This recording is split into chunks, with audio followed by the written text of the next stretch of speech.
आपके सहारे। अच्छा अच्छा, पैसा ना चाहिए, आज भी आपका सहारा होना चाहिए। और इसी रात दरबार में अपने जीवन को व्यतीत करूँगा। कब तक जाए बिना हम कहाँ जाए हम के हमारा। तो द्वारपाल दूर क्यों रहते हो? दूरी ना, आम के पैसा मत तू दिया। अच्छा, फिर यही रात दरबार में हम अपन कुछ धंधा खोल के अपन जीवन हम बिताई। मतलब इतना कि तुहार सहारा खाली चाहिए। द्वारपाल ये बतला मुझे कि पैसा लगा करके दुकान लोग खोलते हैं, मुझे ना पैसा चाहिए। और वो भी अगर नहीं चल पाता है तो घर से ही नुकसान हो जाता है। कुछ ना हम और तुम कह रहे हो कि मुझे एक पैसा नहीं चाहिए। 1 रुपया ना चाहिए, बिना लागत का हम धंधा चालू करब। क्या खाली तुहार सहारा चाहिए। पैसा ना लगाने में बेवकूफ कोई कमा नहीं पा रहा है, और तुम बिना पैसा लगाए कमा लोगे? खाली तुहार सहारा चाहिए। इतना पैसा कमाए कि तू को दे देबे अपन ले बोला। खाली तू मुझे पैसा दोगे? हाँ, मुझे क्या कमी पड़ी है रे देखो कि मैं पैसा तुमसे लूंगा? 1 टाली पैसा कमाई। अच्छा, और नहीं कमाए तो? खाली तुहार सहारा चाहिए। अगर द्वारपाल नहीं कमाए तो? ना कमाए तो तू हमके काट दिया। द्वारपाल हरामजादे, अगर पैसा नहीं कमाना तो मैं हरामजादे तुझे बोटी बोटी काट डालूंगा। हरामजादे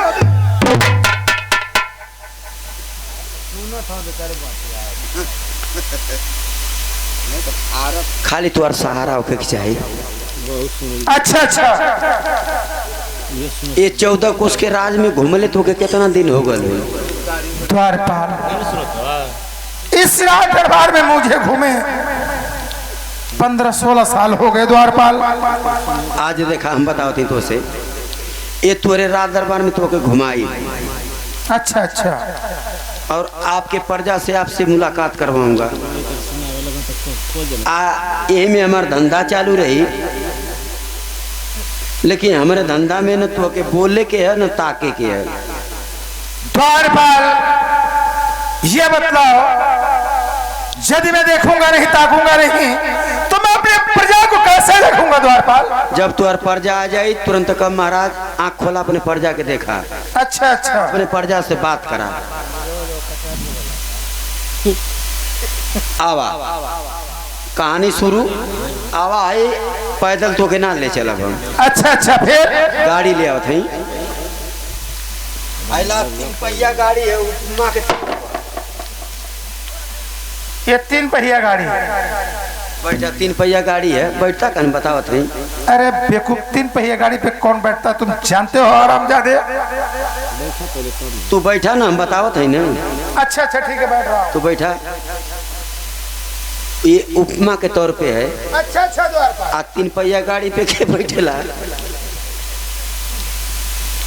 अब हमार धंधा देखा आप शुरू करती तो के लिए चल रात दरबार में। द्वारपाल लेकिन ये बताओ, जब मुझे प्यास लगेगी तो तुमसे कैसे करेगा? बोलना भी नहीं है। हम बताते तो के प्यास लगी हमसे बताइया, जब तो के भूख लगी हमसे बताइया, जब प्रजा आ जाए तुरंत हम बताए। ठीक है द्वारपाल, कोई बात। हाँ, एक टेंशन मत ला। लेकिन अब हम जब तो के ले चलत हैं और जब शुरू करत है तो के ले चलल तो में धंधा चालू रही।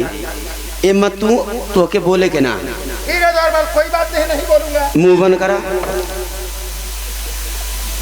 अब तू अपन आंख बंद करा।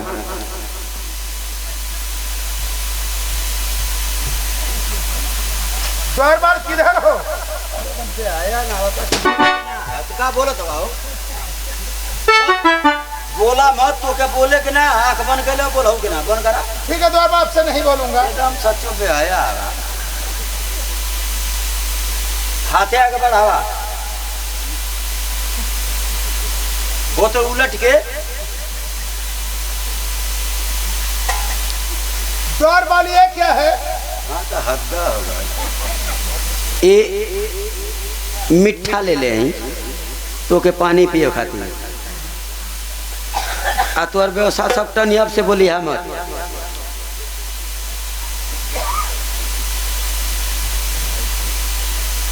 दोहाई पंचों का है। कोढ़िया कहला कि अगर पैसा नहीं कमाओगे तुझे काट दूंगा बोटी बोटी। मुँह के पैसा ना चाहिए, मोटा हाथ को ठीक है। मुकमा खा लेबू भट्ठा पे जाके ईटा पथबू तब मुके भोजन मिल जाई ददनी लेके भाग जेबू इनके ददनी के दे मोके पैसा ना चाहे कोढ़ी माटू के तो केहू पैसा दे सकेला कौड़ी देती है कोढ़ी हम अगर तुम लोग पैसा ना देला तो मुके पक्का काटी कोढ़िया इतना कि पैसा तो दे दिया अगर मुके ना मुके कटवाओ के तो पैसा मत दिया लो आने ना कटवाओ के तो पैसा तो दे दिया बस इतना बताती मुके पैसा ना चाहिए कोढ़िया के दा कोढ़िया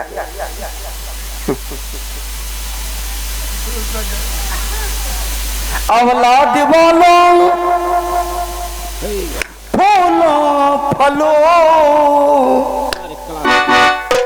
औलाद वालो फूलो फलो औलाद